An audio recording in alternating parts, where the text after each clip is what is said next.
For the last 8 weeks, I've tried to make sourdough croissant every single week on one of my days off.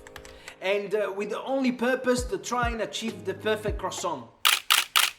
Have I achieved that? I don't know yet, I'm not sure. But I've definitely have improved and discovered 3 important things that I want to share with you today.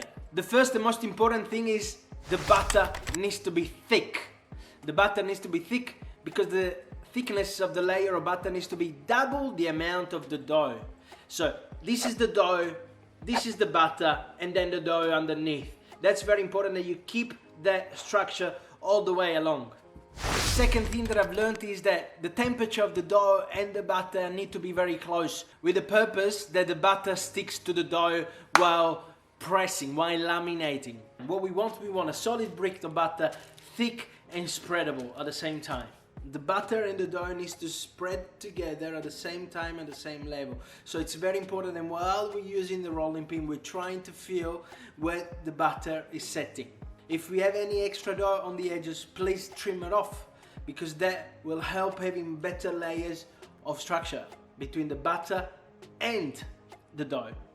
Another important thing is that the dough, the main structure of the dough, doesn't have to be too soft, so the hydration is very low. It's about 50% hydrated. Of course, this one is related also to the strength of your flour, which means how glutinous your flour is, how strong your flour is. This is definitely what we're talking about now.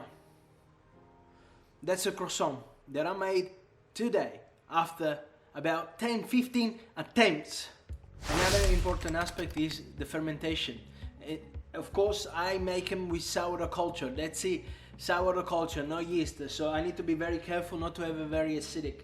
And another thing that I implemented is to make them with no eggs. So these are made with no eggs. Just water, sugar, flour, salt, and sourdough culture, and the butter in the middle.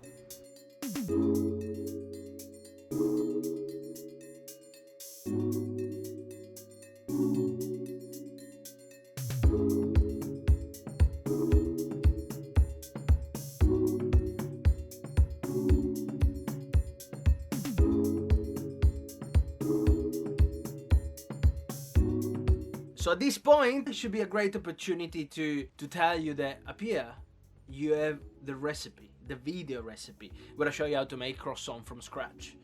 And let me know what you think, and I'll see you next time. Don't forget to subscribe and to push the like button if this content has been valuable to you. I'll see you next time. Ciao.